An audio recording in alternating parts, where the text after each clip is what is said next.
राष्ट्रपति द्रौपदी मुर्मू ने की सिकल सेल के क्षेत्र में केंद्र सरकार के प्रयासों की सराहना।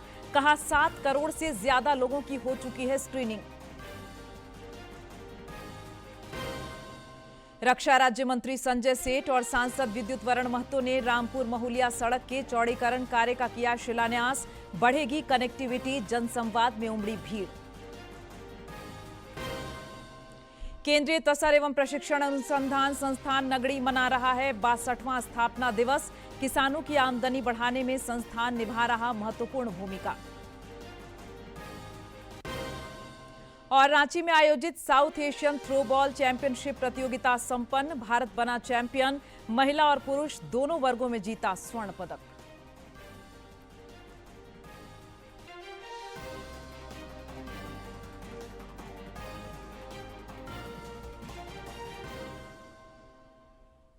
नमस्कार, खबरें झारखंड में आपका स्वागत है। मैं हूं प्रियंका और अब समाचार विस्तार से। राष्ट्रपति द्रौपदी मुर्मू ने अंतर्राष्ट्रीय सिकल सेल दिवस पर मध्य प्रदेश में आयोजित कार्यक्रम को संबोधित किया। इस दौरान उन्होंने सिकल सेल रोग के प्रति जागरूकता बढ़ाने, समय पर जांच और उपचार के महत्व पर जोर दिया। मौके पर राष्ट्रपति ने सिकल सेल के क्षेत्र में केंद्र सरकार की ओर से किए जा रहे कार्यों की सराहना की। इस दौरान उन्होंने कहा कि देश में 7 करोड़ से ज्यादा लोगों की स्क्रीनिंग हो चुकी है। नवजात शिशुओं से लेकर 40 वर्षों की आयु तक के 7 करोड़ से ज्यादा लोगों की स्क्रीनिंग का लक्ष्य पूरा हो चुका है। ये कोई छोटी उपलब्धि नहीं है। ये पूरी विश्व में अनुबंधित रोगों की जांच परख की सबसे बड़ी पहलों में से एक है। इस उपलब्धि में मध्य प्रदेश का महत्वपूर्ण योगदान है। प्रदेश के जो मुझे अवगत कराया गया है, 6 करोड़ से भी अधिक लोगों की स्क्रीनिंग हो चुका है। इनमें से अधिकांश लोग जेनेटिक काउंसलिंग कार्ड भी दिया गया है। सिकल सेल से जुड़े चुनौती को भारत सरकार ने बहुत ही गंभीरता से लिया और पिछले कुछ वर्षों में एक समग्र दृष्टि से हमारी सरकार ने जो प्रयास किए हैं वो अत्यंत सराहनीय है। लगभग 3 वर्ष पहले प्रधानमंत्री श्री नरेंद्र मोदी जी ने मध्य प्रदेश के शहडोल से राष्ट्रीय सिकल सेल एनीमिया उन्मूलन मिशन को लॉन्च किया था। इस पहल के पीछे न केवल सरकार का गंभीर प्रयास का दृढ़ संकल्प था, बल्कि इस चुनौती से जुड़े हर आयाम का समुचित रेस्पॉन्स देने की दूरदर्शी सोच भी थी। मुझे बताया गया है कि केंद्रीय स्वास्थ्य मंत्रालय और केंद्रीय जनजातीय मंत्रालय के संयुक्त मॉडल के रूप में देश में पहली बार ऐसा मिशन प्रारंभ किया गया है। इसे केवल स्वास्थ्य से जुड़ी समस्या के रूप में नहीं देखा जाता है। इसे जनजातीय स्वास्थ्य का मुद्दा, आनुवंशिकता से जुड़े जागरूकता और प्रिवेंटिव हेल्थ केयर की चुनौती के साथ ही सामाजिक आचरण में बदलाव के मिशन के रूप में भी देखा गया है।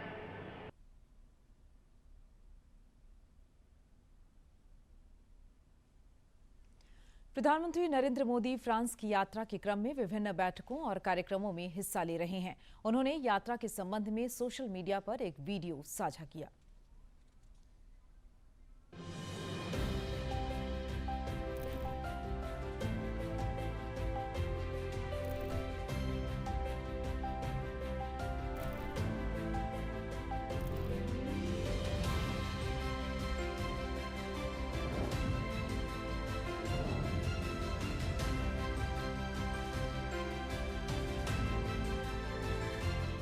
With over 200,000 startups, India is one of the most vibrant ecosystems in the world. Here, you will get a feel of India's immense energy. But in the world's first single-piece 3D printed rocket engine, advanced genetic engineering therapies, AI solutions, that detect cancer and other critical diseases. Across sectors, our startups are innovating in an inspiring way. Technology can lead to progress only when it is democratized.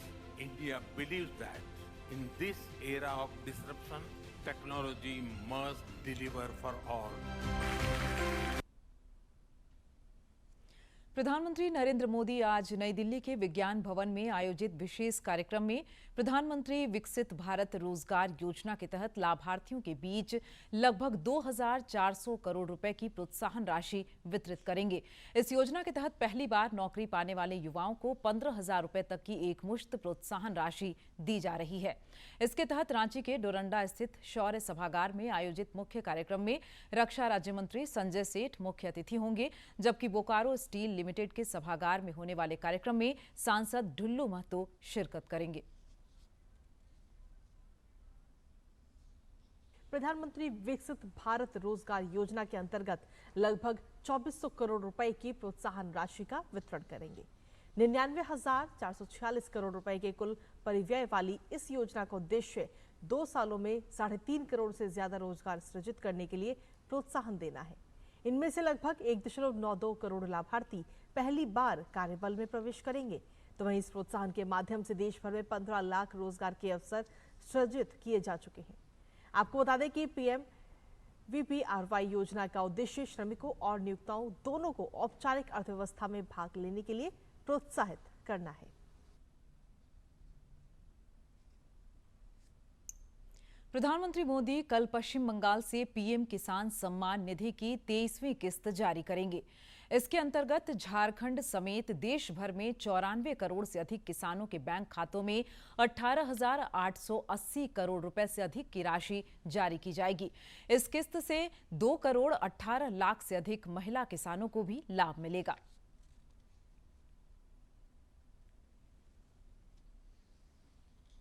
प्रधानमंत्री नरेंद्र मोदी के नेतृत्व में पिछले 12 वर्षों में भारत ने India first की नीति के साथ वैश्विक मंच पर अपनी एक नई पहचान बनाई है। पड़ोसी देशों से लेकर G20 तक, कूटनीति से लेकर वैश्विक नेतृत्व तक हर क्षेत्र में भारत का प्रभाव और सम्मान बढ़ा है।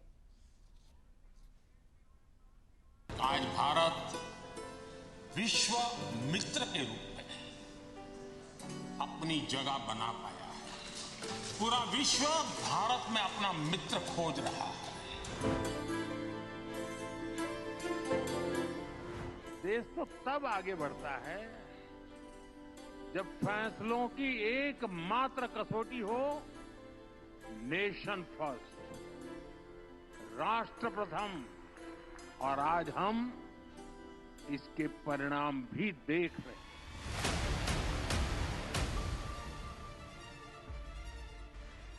दुनिया को लगता था कि हर भारतीय तक वैक्सीन पहुंचने में ही कई साल लग जाएंगे, लेकिन भारत ने हर आशंका को गलत साबित किया। दुनिया के 150 से अधिक देशों तक दवाएं और वैक्सीन भी पहुंचाई। आज ग्लोबल डिसीजन मेकिंग इंस्टीट्यूशंस में भारत ग्लोबल साउथ के देशों की आवाज बन रहा है। आज दुनिया में कहीं भी कोई संकट आता है, भारत फर्स्ट रिस्पॉन्डर होता है। भविष्य का भारत दुनिया के विकास का हब होगा। भारत दुनिया का ग्रीन एनर्जी हब होगा, फार्मा हब होगा, सेमीकंडक्टर हब होगा। जब भारतीयों की प्रगति होती है तो विश्व के विकास को भी गति मिलती है। When India grows, the world grows.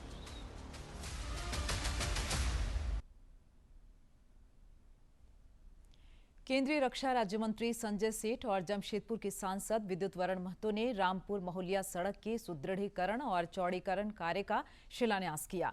यह सड़क सरायकेला खरसावां के चौका थाना क्षेत्र से गुजरने वाली रांची टाटा राष्ट्रीय राजमार्ग 33 का हिस्सा है। इस सड़क का निर्माण कार्य पूरा होने पर कनेक्टिविटी बढ़ेगी। देखिए रिपोर्ट। भूमि पूजन कार्यक्रम के बाद लोगों को संबोधित करते हुए केंद्रीय मंत्री संजय सेठ ने कहा कि रांची से टाटा को जोड़ने वाली NH-33 व्यस्त सड़कों में से एक है। उन्होंने कहा कि रामपुर से महुलिया तक के इस खंड के सुदृढ़ीकरण से न सिर्फ आवागमन सुगम होगा बल्कि पूर्वी सिंहभूम और सरायकेला खरसावां जिले की कनेक्टिविटी भी मजबूत होगी। सड़क का जल्दी से जल्दी उसका काम शुरू हो जाए कि हालत तो बहुत खराब है। अभी जरूरत पड़ी तो अभी राज्यसभा चुनाव है, कल परसों फिर हम मुख्यमंत्री जी के पास जाकर इस विशेष सड़क के लिए एकदम विशेष रूप में जाकर उनसे आग्रह करेंगे कि उसका निर्माण करें। वहीं सांसद विद्युत वरण महतो ने कहा कि चौका से घाटशिला तक की सड़क की हालत काफी खराब थी। आए दिन यात्री दुर्घटनाग्रस्त होते थे। उन्होंने कहा कि अब सुदृढ़ीकरण के बाद यहां सफर सुरक्षित और आरामदायक हो पाएगा। हम लोग सिर्फ NHI पर नहीं, आज आपका संसद जो है ये जो आपका ओवरब्रिज बन रहा। इस सड़क के बनने से टाटा, रांची, घाटशिला और बंगाल जाने वाले हजारों यात्रियों को राहत मिलेगी। इस कार्यक्रम के दौरान दोनों सांसदों ने स्थानीय लोगों से सीधा संवाद किया। ग्रामीणों ने भी बिजली, पानी और स्वास्थ्य से जुड़ी समस्याएं सांसदों के समक्ष रखीं। सरायकेला से अनूप मिश्रा की रिपोर्ट। राज्यसभा चुनाव में कांग्रेस प्रत्याशी प्रणव झा की हार के बाद राजनीतिक बयानबाजी तेज हो गई है। पार्टी के प्रदेश प्रभारी के राजू के बयान पर राष्ट्रीय जनता दल ने कड़ी प्रतिक्रिया व्यक्त की है। राजद के राष्ट्रीय महासचिव भोला यादव ने कहा कि उनकी पार्टी पर लगाए जा रहे आरोप तथ्यहीन हैं। हमारे विधायक वोट देते हैं तो वो मुझे निश्चित तौर से दिखाएंगे जो हम किसको वोट दिए हैं। उसमें अथराइज एजेंट के रूप में जब हम थे, हमारे चारों विधायक वोट दिए और वोट दिखाए हमको जो इंडिया गठबंधन के जिन साथी के लिए हमारे चारों विधायकों को अलॉट किया गया था, कांग्रेस के साथी थे प्रणव झा जी के लिए, उनको इन लोगों ने वोट दिया है। इसको मैं प्रमाणित करता हूं और यदि किन्हीं को इस पर शक है इसकी जांच होनी चाहिए। बात करेंगे नीट परीक्षा की। राष्ट्रीय परीक्षण एजेंसी 21 जून को आयोजित होने वाली री-नीट यूजी परीक्षा को लेकर महत्वपूर्ण जानकारी साझा की है। परीक्षा से पहले जारी किए गए निर्देशों में एनटीए ने स्पष्ट किया है कि 3 मई को जारी किए गए पुराने एडमिट कार्ड मान्य नहीं होंगे और अभ्यर्थियों को केवल 21 जून की परीक्षा के लिए जारी नया एडमिट कार्ड ही उपयोग करना होगा। एनटीए ने सोशल मीडिया प्लेटफॉर्म एक्स पर पोस्ट कर कहा कि जिन अभ्यर्थियों ने 21 जून की नीट यूजी परीक्षा के लिए अपना नया एडमिट कार्ड पहले ही डाउनलोड कर लिया है, उन्हें इसे दोबारा डाउनलोड करने की जरूरत नहीं है। रांची के नगड़े स्थित केंद्रीय तसर एवं प्रशिक्षण अनुसंधान संस्थान आज अपना 62वां स्थापना दिवस मना रहा है। समारोह में रांची विश्वविद्यालय की कुलपति प्रोफेसर सरोज शर्मा समेत कई गणमान्य लोग शामिल हुए। मौके पर वक्ताओं ने कहा कि संस्थान किसानों की आमदनी बढ़ाने में महत्वपूर्ण भूमिका निभा रहा है। नगड़ी स्थित केंद्रीय तसर प्रशिक्षण एवं अनुसंधान संस्थान के 62वें स्थापना दिवस समारोह में देश भर से आए विशेषज्ञों, वैज्ञानिकों और किसानों ने भाग लिया। आदिवासियों की आस तसर से विकास थीम पर आयोजित इस कार्यक्रम में मुख्य अतिथि एवं श्यामा प्रसाद मुखर्जी विश्वविद्यालय के कुलपति प्रोफेसर सरोज शर्मा ने संस्थान की उपलब्धियों की सराहना करते हुए इसे जय जवान, जय किसान और जय विज्ञान की भावना का उत्कृष्ट उदाहरण बताया। पूरे देश में चर्चा हो रही है कि उसको हम कैसे क्रियान्वित करें और जो 4 एस्पेक्ट हैं इसके, access, equity, quality, skill development and that too under the ambit of Bharat केंद्रित शिक्षा। पिछले 6 दशकों से अधिक समय से यह संस्थान तसर एवं रेशम उत्पादन को बढ़ावा देने के साथ किसानों को आधुनिक तकनीक, प्रशिक्षण और वैज्ञानिक मार्गदर्शन उपलब्ध करा रहा है। संस्थान के वरीय कृषि वैज्ञानिकों का कहना है कि इन प्रयासों के परिणाम स्वरूप तसर और कुकुन उत्पादकों की आय में उल्लेखनीय वृद्धि हुई है और कई क्षेत्रों में आमदनी लगभग तिगुनी तक पहुंची है। ये संस्थान एक सिंगल रूम से शुरू होकर आज ये मुकाम तक पहुंचा। ये संस्थान भारत का नहीं, पूरा विश्व में एकलौता संस्थान है जो कि टसर के ऊपर काम करता है और ट्राइबल डेवलपमेंट के लिए काम करता है। जैसे हमारा डिफरेंट टेक्नोलॉजी सब डेवलप हुई है, उसी के माध्यम से हमारा जो किसान भाई ज़्यादा से ज़्यादा लाभान्वित होता है। तसर आधारित विकास मॉडल के माध्यम से यह संस्थान किसानों और आदिवासी समुदायों के लिए नई संभावनाएं सृजित कर रहा है। रांची से प्रताप की रिपोर्ट। केंद्रीय गृह मंत्री अमित शाह ने आज नई दिल्ली में आयोजित 26वें अखिल भारतीय फिंगरप्रिंट सम्मेलन को संबोधित किया। इस दौरान उन्होंने अपराध जांच में आधुनिक तकनीक, वैज्ञानिक साक्ष्यों और फिंगरप्रिंट जैसे फॉरेंसिक तरीकों के उपयोग पर जोर दिया। ढेर सारे ऐसे केस है जो नाफिस के माध्यम से जटिल केसों को सरल करने में बड़ी मदद मिली है, मगर मैं अभी भी मानता हूं कि नाफिस का उपयोग 10% ही हो रहा है। नाफिस का उपयोग सिर्फ अपराधी को ढूंढने के लिए करना जरूरी नहीं है। नाफिस तभी सफल हो सकता है जब आप हर क्राइम सीन से प्राप्त फिंगरप्रिंट को से नाफिस के डेटा को समृद्ध करें। ये 2 वे सिस्टम है। इसका उपयोग ये अपराधी सिद्ध करने में बहुत उपयोगी है, मगर उपयोग तभी हो सकता है जब डेटा जनरेट हो। तो जब हम ट्रेनिंग करते हैं तब सर्च करने के साथ साथ कलेक्ट किए हुए फिंगरप्रिंट को डेटा में अपलोड कर डेटा को समृद्ध करने की दिशा में भी हमने ट्रेनिंग में एक महत्वपूर्ण स्तंभ बनाना पड़ेगा। मित्रों, हमारा लक्ष्य बहुत स्पष्ट है। अपराधी कितना भी चतुर हो, वह कानून और विज्ञान की संयुक्त शक्ति के सामने बचना नहीं चाहिए। वैज्ञानिक जांच, समयबद्ध अभियोजन और इंटीग्रेटेड क्रिमिनल जस्टिस सिस्टम, इसका उपयोग कर हमने क्राइम कंट्रोल करना है।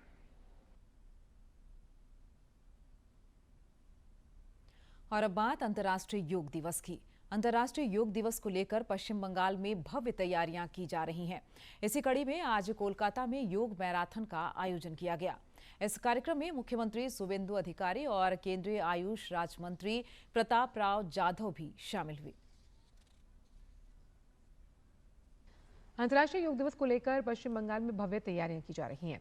इस कड़ी में आज कोलकाता नगर निगम से महाकरण तक 2 किलोमीटर लंबी योग मैराथन का आयोजन किया गया, जिसमें मुख्यमंत्री शुभेंदु अधिकारी और केंद्रीय आयुष राज्य मंत्री प्रताप राव जाधव शामिल हुए।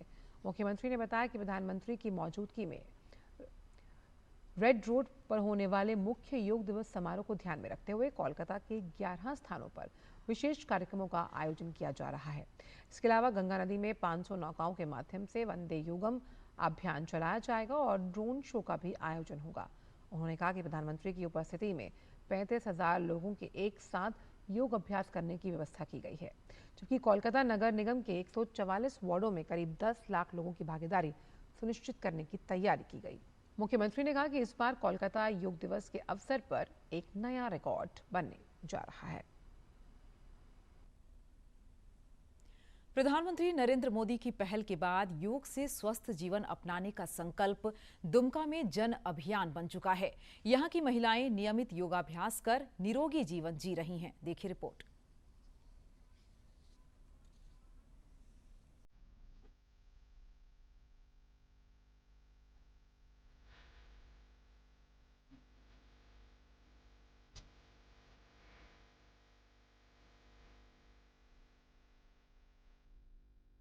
दुमका की महिलाओं में अंतर्राष्ट्रीय योग दिवस को लेकर काफी उत्साह है। योगाचार्य सोना शर्मा बताती हैं कि वे पिछले 8 सालों से दुमका की महिलाओं को योग सिखा रही हैं और नियमित योगाभ्यास करा रही हैं। उन्होंने बताया कि महिलाओं ने इसके जरिए न केवल शारीरिक और मानसिक बाधाओं से मुक्ति पाई है, बल्कि हर साल इन्हें अंतर्राष्ट्रीय योग दिवस का बेसब्री से इंतजार रहता है। ये महिलाओं की ही क्लास है और ज़्यादातर महिलाएं इसमें जो है 30+ में ही रहती है। बच्चों की भी क्लास होती है, लेकिन ये मुख्यतः महिलाओं की क्लास है। दुमका की महिलाओं ने योग से निरोग का मंत्र सीख लिया है। योग इनकी दिनचर्या का हिस्सा है। एक महिला रूबी संथालिया ने बताया कि वे पिछले 4 साल से नियमित योग कर रही हैं। वहीं संगीता हिम्मत सिंह 2019 से योगा कर रही हैं। वे बताती हैं कि उन्हें घुटने में समस्या थी, वे सीढ़ियां तक नहीं चढ़ पाती थीं। योग ने उनके जीवन को बदल दिया है। मुझे स्पॉन्डिलाइटिस की प्रॉब्लम थी। मुझे बीच बीच में फिजियोथेरेपी जाना पड़ता था, हर 15 दिन 20 दिन में। लेकिन योगा क्लास ज्वाइन करने के बाद मुझे एक दिन भी वहाँ जाना नहीं पड़ा। मेरे घुटनों में बहुत दर्द था। मुझे डॉक्टर ने सीढ़ी चढ़ने उतरने या नीचे बैठने मना कर दिया था, लेकिन योगा से मुझे बहुत फ़ायदा है। अब मुझे कोई दिक्कत नहीं है, मैं आराम से सीढ़ी चढ़ती उतरती हूँ, नीचे भी बैठती हूँ। वहीं योग को जीवन का आधार बना चुकी अंजना भालोटिया ने बताया कि उन्हें दिल की बीमारी है, सांस लेने में बाधा आती थी। योग से उन्हें आराम मिला है। वहीं 6 साल से योगा कर रही सारिका केडिया बताती हैं कि उनके बैकबोन में गैप था। योग उनके लिए वरदान साबित हुआ। एक अन्य महिला लता झुंझुनवाला ने बताया कि योगाभ्यास से उन्हें शारीरिक और मानसिक स्वास्थ्य लाभ की प्राप्ति हुई है। मुझे हार्ट की बीमारी है, लेकिन अब बहुत ज़्यादा आराम है योगा करने से। मेरे बैक में गैप था हड्डी में, मुझे डॉक्टर ने झुकने तक मना कर दिया था। मैं यहाँ आके स्वस्थ हुई हूँ। स्वास्थ्य के साथ हम लोग को जीवन में एक डिसिप्लिन। मेरे को तो बहुत ही फायदा है। जैसे मेरे कमर में बहुत दर्द था, ये है कमर का दर्द है। जैसे मेरे घुटनों में दर्द था, वो भी नहीं है। और यहाँ आके मन इतना खुश हो जाता कि घर पे टाइम होते ही लगता मैं वहाँ जाऊँ। दुमका में ऐसी सैकड़ों महिलाएं हैं जिन्होंने आसन, प्राणायाम, मेडिटेशन, योग, ध्यान और मुद्रा को आत्मसात कर लिया है। ताड़ासन, वृक्षासन, भुजंगासन, वज्रासन जैसे योग का अभ्यास कर जीवन की दशा और दिशा बदल ली है। दुमका से आर.के. नीरद की रिपोर्ट।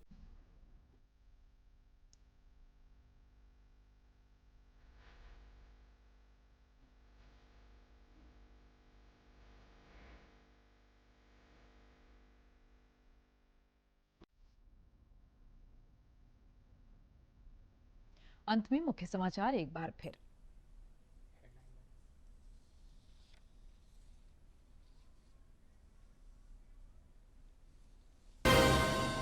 राष्ट्रपति द्रौपदी मुर्मू ने की सिकल सेल के क्षेत्र में केंद्र सरकार के प्रयासों की सराहना। कहा 7 करोड़ से ज्यादा लोगों की हो चुकी है स्क्रीनिंग।